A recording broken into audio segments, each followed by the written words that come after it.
1947-এ দাদা বাবুরা ভারতে ক্ষমতা এসেছে, 100 বছর এখনো হয় নাই। এর আগে ইস্ট ইন্ডিয়া কোম্পানি প্রায় 175 বছরের মতো ছিল। এর আগে 700 বছর। মুসলমান বাপদাদার ইতিহাস জানবেন। বাপদাদাদের ইতিহাস যদি না জানেন আপনি কাজ করতে পারবেন না। এর আগে 700 বছর ভারতের ক্ষমতায় মুসলমান ছিল। আজকে তারা মাত্র 60-70 বছর হয়েছে ক্ষমতায় আসার। আমাদের বাবরি মসজিদকে শহীদ করে তারা রাম মন্দির বানিয়েছে। দিল্লিতে বিভিন্ন মসজিদকে ভেঙে দিচ্ছে, বিভিন্ন মাদ্রাসাকে শহীদ করে দিচ্ছে। আপনারা দেখেছেন মুসলমানরা যদি ফ্রিজে গরুর গোশত রাখে, গরুর গোশত রাখার অপরাধে পিটিয়ে হত্যা করা হচ্ছে। আরে গরু তো তোমাদের দেবতা হতে পারে, আমাদের তো দেবতা না। গরু তোমাদের প্রভু হতে পারে, আমাদের তো প্রভু না। আল্লাহ আমাদের জন্য গরুর গোশত হালাল করে দিয়েছেন। দেখেন এরা কত ভণ্ড, এরা কত প্রতারক। মুসলমানদেরকে গরুর গোশত রাখার অপরাধে পিটিয়ে তারা হত্যা করে, অথচ পৃথিবীর শীর্ষ যে কয়েকটা দেশ গরুর গোশত রপ্তানি করে তার ভিতর অন্যতম ভারত। আমাদের দেশে যত পচা গোশত, আপনি ঢাকা পল্টনে যাবেন, মতিঝিলে যাবেন, সস্তা যত পচা গোশত আছে এগুলা সব আসে কোথা থেকে? আর আসতে বলেন। তাহলে আপনি ভণ্ডামি দেখেন, মুসলমানরা গরুর গোশত খেলে তাদেরকে পিটিয়ে মারে। আজকে আপনারা 60-70 বছর থেকে ক্ষমতায় এসে মুসলমানদের উপর অত্যাচার চালাচ্ছেন, জুলুম করছেন, জোরপূর্বক মসজিদকে শহীদ করে দিচ্ছেন। এই ভারতের 700 বছর মালিক তো আমরা ছিলাম।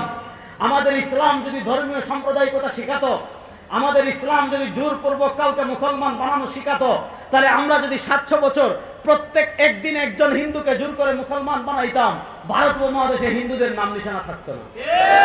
কিন্তু আমাদের ইসলাম কখনো ধর্মীয় সাম্প্রদায়িকতা শিক্ষা দেয়? বলেন না, ধর্মীয় সাম্প্রদায়িকতা শিক্ষা দেয়? ইসলাম বলে লাকুম দীনুকুম ওয়ালিয়া দীন।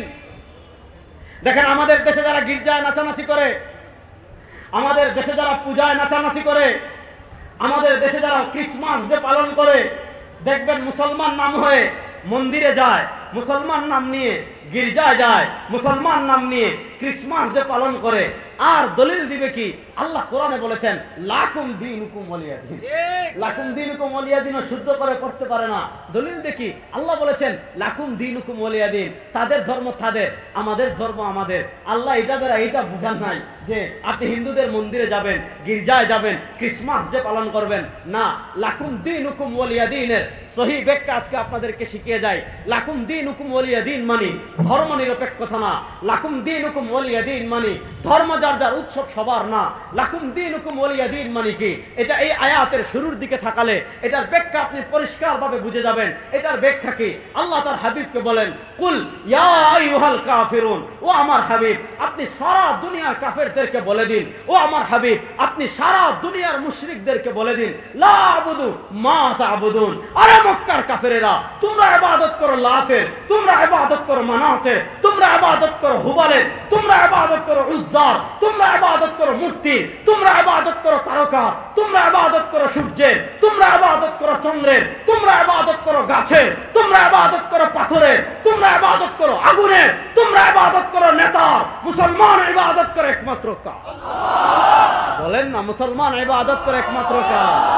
ঈমানের প্রশ্নে মুসলমানের জান যেতে পারে, প্রাণ যেতে পারে, রক্ত যেতে পারে, জীবন যেতে পারে, মুসলমান কখনো ঈমান ছাড়তে পারে? ইসলামের ইতিহাসে নাই। ইসলামের ইতিহাসে জুলুম করে যদি ইসলামকে থামানো যেত, অত্যাচার করে যদি ইসলামকে থামানো যেত, হামলা মামলা দিয়ে যদি ইসলামকে থামানো যেত, মক্কা ইসলাম শেষ হয়ে যেত, মদিনা ইসলাম আসতো না। ষড়যন্ত্র করে ইসলামকে যদি থামিয়ে দেওয়া যেত, ইহুদিদের ষড়যন্ত্রে মদিনা ইসলাম শেষ হয়ে যেত।